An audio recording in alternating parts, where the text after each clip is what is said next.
Welcome back to the Gingium YouTube channel. I've got big news. The turbo build for the Accord is happening very, very soon. That thing is going to go through a complete rehaul and overhaul, and it's gonna make some serious steam. But that's gonna take a couple of weeks. We gotta refresh the motor, fabricate the turbo kit, redo some of the exhaust, go get it tuned. And so I have to make my other car, this car, a little bit more practical because I'm gonna have to daily drive it for a few weeks. And so in this video, we are converting my 400 horsepower Miata into my daily driver.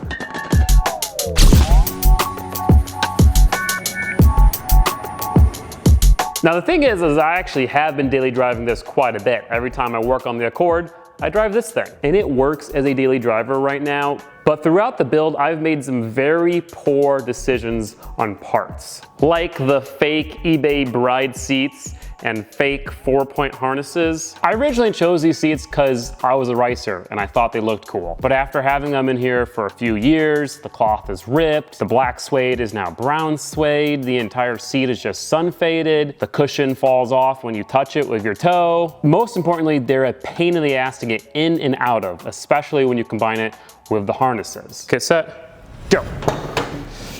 Move those out of the way. Hop in.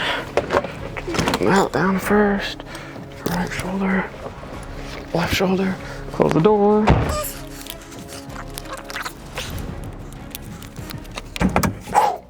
Lock got stuck, of course. Oh, actually not time because it fell out. And as soon as one falls out, you got to redo them all.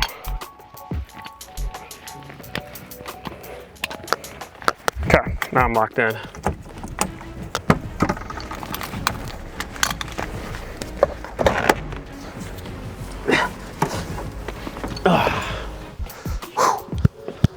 And so part of it is gonna be unrace carring it, putting much more practical and more comfortable seats in it, switching out the steering wheel. And then a part of it is going to be installing modifications that make it a better daily driver, better than even from the factory. Over on this table, I've got a whole bunch of daily driver parts. Things like a broke man's AC, fancy lights, and other things I'll show you later. I may or may not be overhauling the sound system. Shift knob doesn't really fit, looks kind of ugly. The radio doesn't have Apple CarPlay, it's got a big old gap on top of it, and just a lot of other little things. So what's first in converting a 400 horsepower Miata into a better daily driver? Some Corbo racing seats and Corbo 3-point just normal seat belts. So these are Corbo's Evolution X seat. Now I had these bad boys in the miniature clips before it caught fire and burnt to the ground. For the short time I got to drive in them, I very much enjoyed them. So when I was thinking of a new seat that I wanted to put in this car, this is what I thought of. They're leather, they're very comfortable. They have good side bolstering, but it's not so tall where you have to climb over it while you're getting in and out of the vehicle. Now there's one problem. The old seats sat nice and low in the car and nice and far back and nice and lean. So is it possible to get these to fit like the old seats? I'm thinking it is, because when you look at them side by side, the bottom of the seat is similar height, and I think it's gonna be doable, but it might need some modification. Now before I go ahead and remove the old seats, I want to get a baseline measurement of how much headroom I have. 11 centimeters.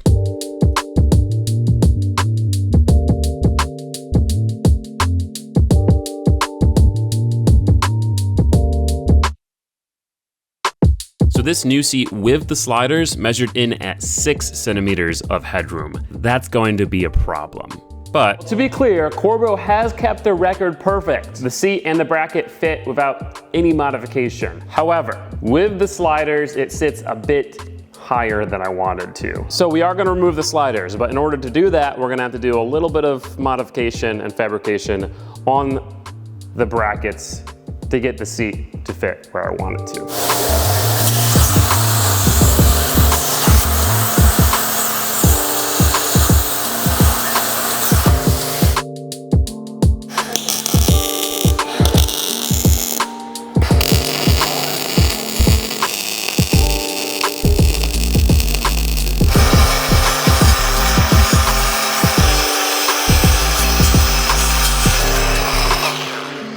So the seat is bolted in there with the modified bracket and no sliders. I now have 10 centimeters between my head and the ceiling. That's only 1 centimeter higher than the fake Brides. Pretty impressive considering the fake Brides are side-mounted bucket seats and these are bottom-mounted racing seats. So that's a huge success. We're gonna pull it back out, paint the bracket, do the passenger side, then we gotta weld in the mount for the seat belts.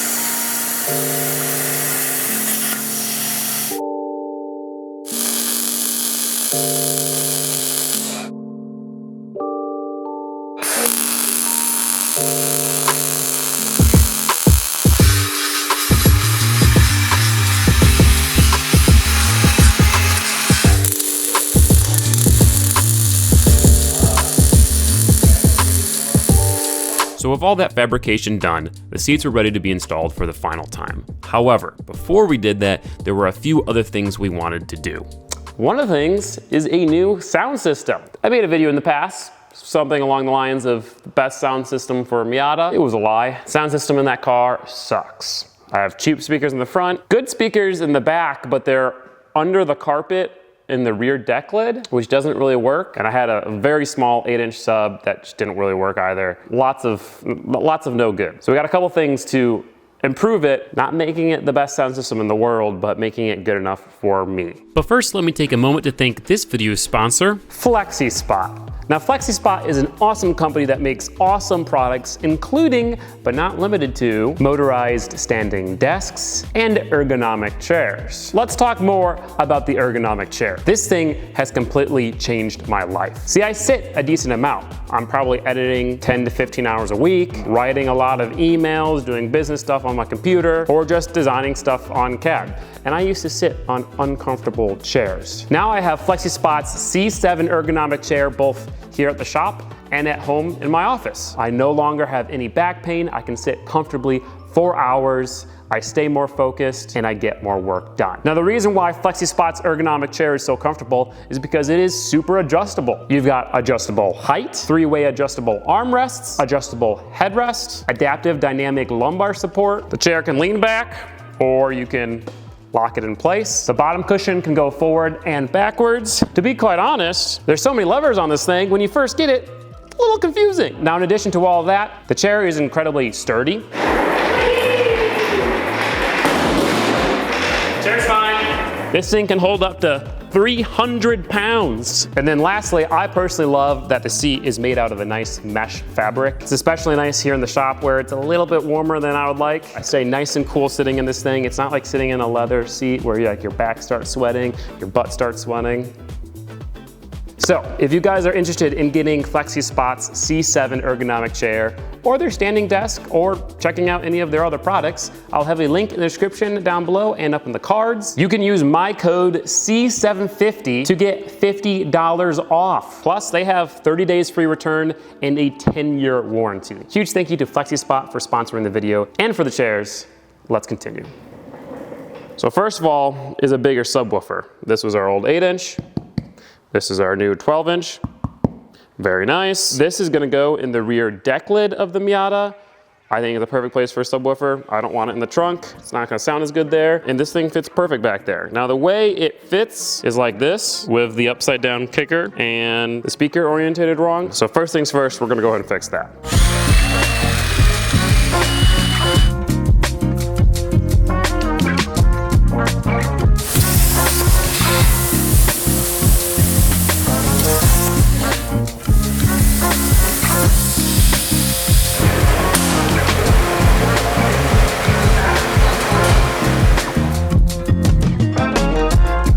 Now the other thing I have are these marine speakers. So these are fully enclosed waterproof speakers that clamp onto a roll bar or some sort of tube. They're designed for UTVs, ATVs, boats, and race cars with roll cages. So this, I think, is gonna be the best way to add a little bit of sound behind the seats so that you can hear it, you know, when the wind is up, when you're ripping through the gears, etc., etc.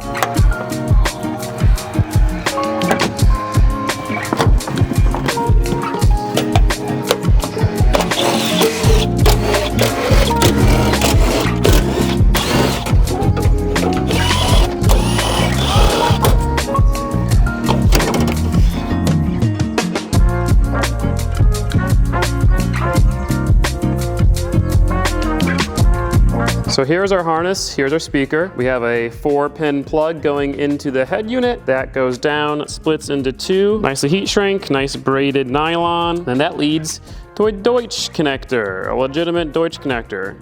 And then we have one on the speaker as well. They plug right in.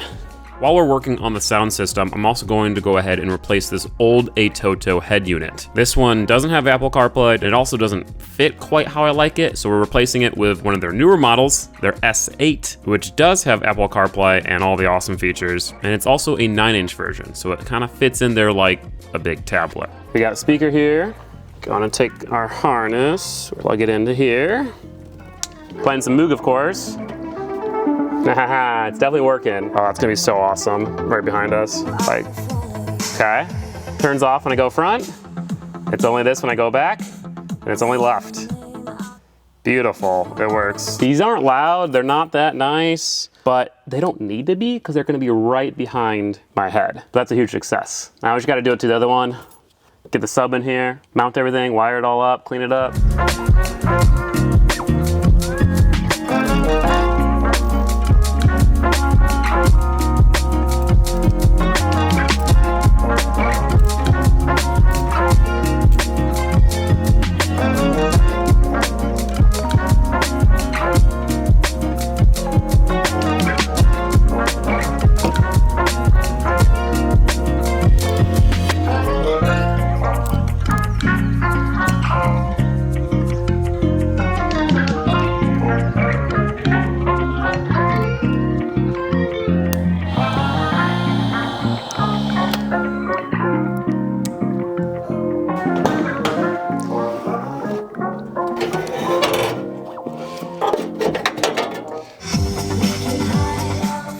Okay, so that's only back, only left, only right.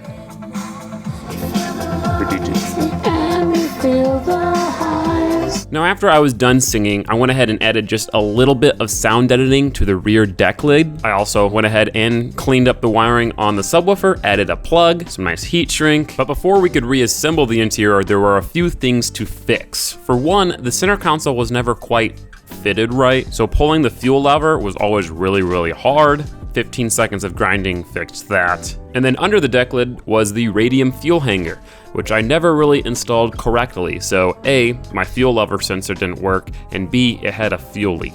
Both those things were totally my fault. I ended up making a new fuel line and then installing Radium's little bracket to fix the fuel level. Oh, one last thing before moving on to the next install. This is my new shift knob, but it's got a little recessed area that I didn't like. So I cut out a piece of metal, painted it wrinkle black, and boom. That's a nice looking shift knob now. Okay, lastly, we're gonna go ahead and fix the speaker install up here. Yikes.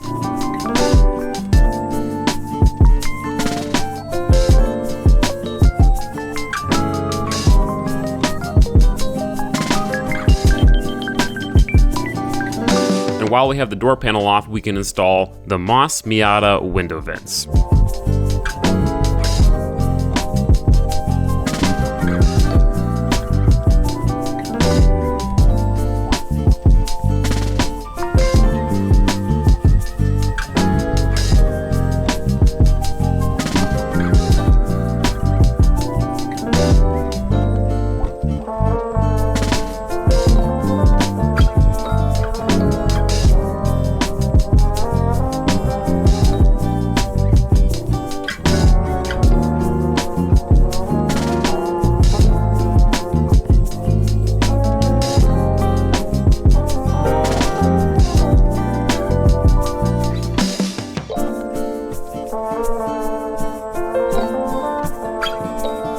So the interior is fully reassembled. Corbo seats, their seat belts, and of course a huge thank you to Corbo for sending out these seats for this car. If you guys are looking for aftermarket seats for your car, check them out. They have a huge selection of seats and a huge selection of materials and colors for each seat. The sound system is in and the fuel stuff underneath it is fixed. Got the A-Toto mounted. And huge thank you to A-Toto for sending out this radio for this car. If you guys are interested in getting an A-Toto for your own car, I got a little coupon code for you. Got the new shift knob on with the wrinkle black, and then we got all the stuff in the center console all fixed. The window vents are also installed.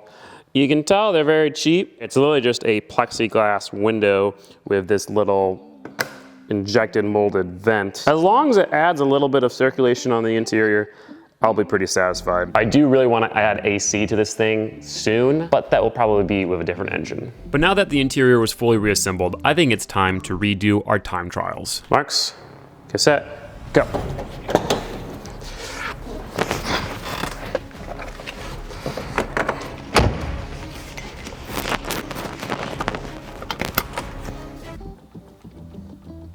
That's pretty rough. Getting out in 3, 2, 1.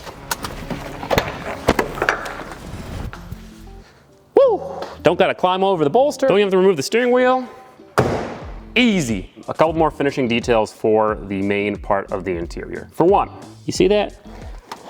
I think it's a bit worn out there, eh? Not too bad. Not too bad at all. The next upgrade is interior lighting. See, this is the current interior light. And as you can see, it's very not adequate.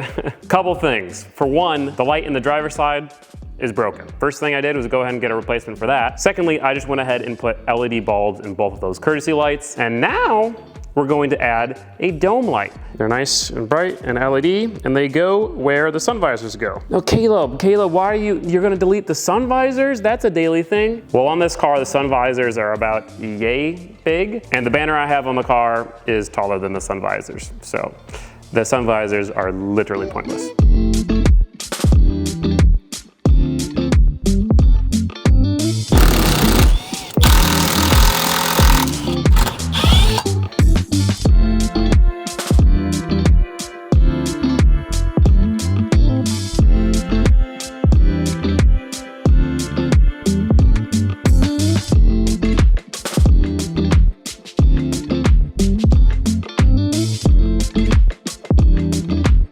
You can see, open the door, hey, close the door.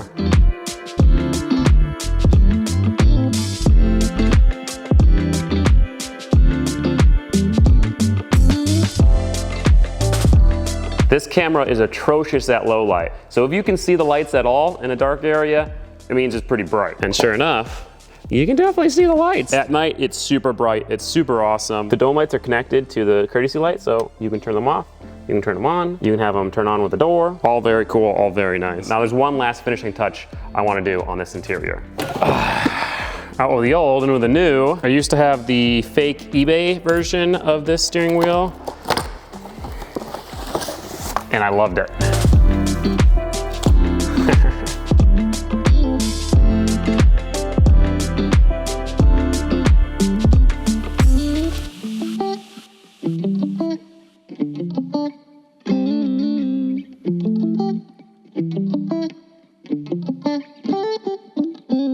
Boom. New steering wheel is in. I like the old Momo wheel, but it was a little bit too race car, and I didn't love the suede. The Momo Prototipo is such an awesome wheel. It's very classy, and it fits this interior way better. So now the interior, fully finished, but we still have a lot of stuff to install. So, next up, I wanna tackle some stuff in the engine bay here.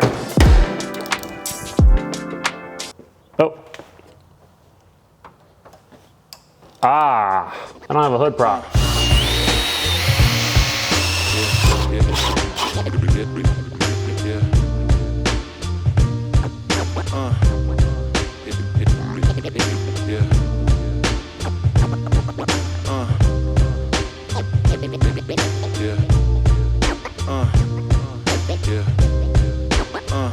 So with the hood prop successfully installed, it was time to finally clean up this area.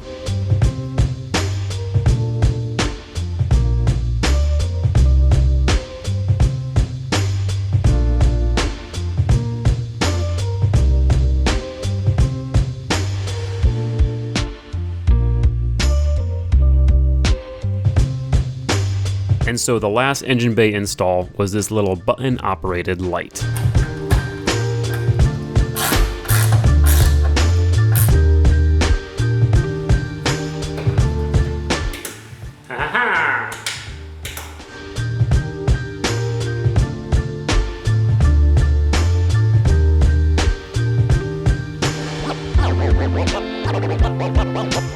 So the engine bay mods are done. Hood strut, cover for all the ugliness, and a little light. Now I'd say on a normal daily driver, these mods aren't that important, but on a project car daily driver, they are. I'm doing things like checking the oil and fixing it much more frequently than a normal car, so having a gas strut, having a little light in the engine bay, those are small conveniences that add up to making it much nicer to daily drive. Now, next up is the trunk, something I'm gonna be using much more frequently.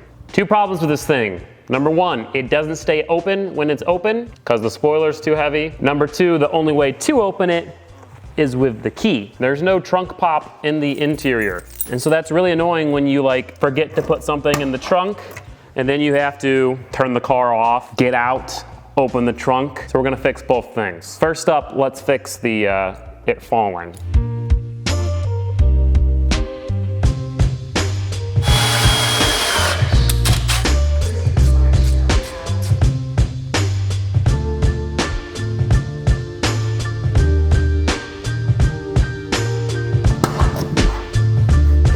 That's nice. Now I technically didn't follow the instructions. You're supposed to remove both the springs that help the trunk open when you install the gas strut, but this gas strut is designed to not be used with a spoiler. So without that one torsion spring, it would open, but very slowly. Now it's kind of fast. Honestly, you gotta be careful when you open this thing. It's like, oh. Now for the second mod. This thing currently has a little solenoid back here. Now that used to be part of the keyless entry system I installed on this car. Not sure if you guys remember that video. That system was awesome for about the first month, and then it started just falling apart. The locks would sometimes work, sometimes not work, sometimes they would get reversed and like force the car to lock. It became problematic, so I got rid of it. But I didn't fully get rid of it. The solenoid's still back there. So we're just gonna wire that solenoid up to a button inside the center console. I'm way less afraid of death.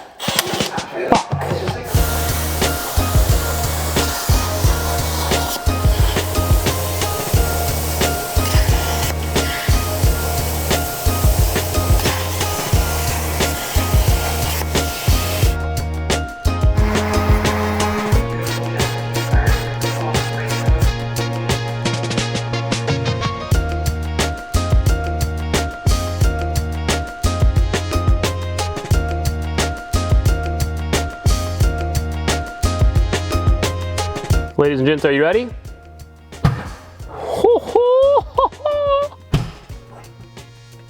That's awesome.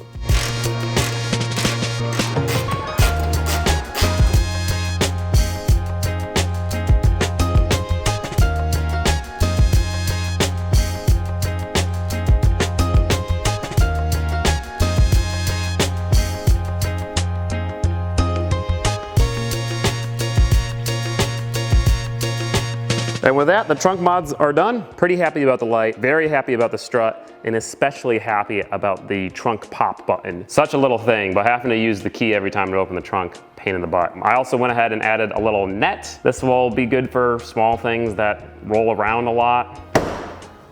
That's that. That was the last mod. So I think it's time to drive this thing, test it out.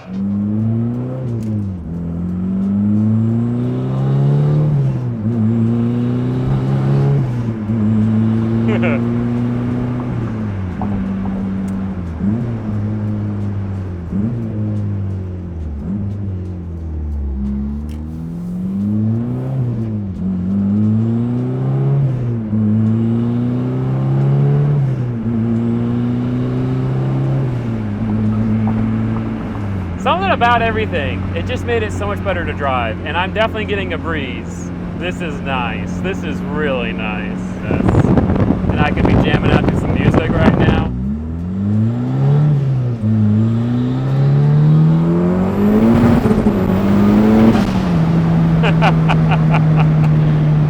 Oh God. The flat foot shifting and everything's so good in this car.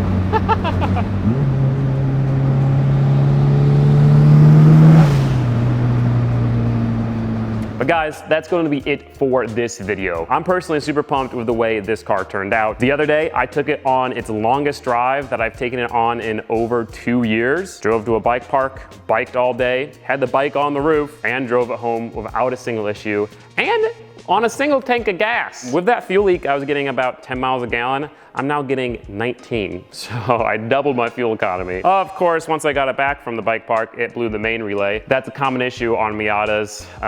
It's just annoying. You just have to replace them like once a year. But they're like 70 bucks, which is kind of silly. But besides that, it's been awesome. It's way more comfortable to drive. It looks way better on the inside, more classy. Everything matches. It's got creature comforts like hood struts, lights, and it's just overall a much better package. Now, if you guys are interested in getting any of the parts that you saw in this video, I got 90% of them on Moss Miata. I got all the lights, all the struts, all the little nets, all the little things on Moss Miata. And then obviously there's the Corbo Seats, a Toto radio. As I teased at the beginning of this video, A, we're starting on the Turbo Accord now. B, this thing will eventually probably be getting an engine swap. An engine swap that will make it more powerful, more reliable, more comfortable. Not gonna tell you what that is yet, and it's not gonna happen for a while because it's just a dialed car now. It's gonna be my daily for the next couple of weeks. So thank you guys so much for watching. I'll see you in the next one. Peace out.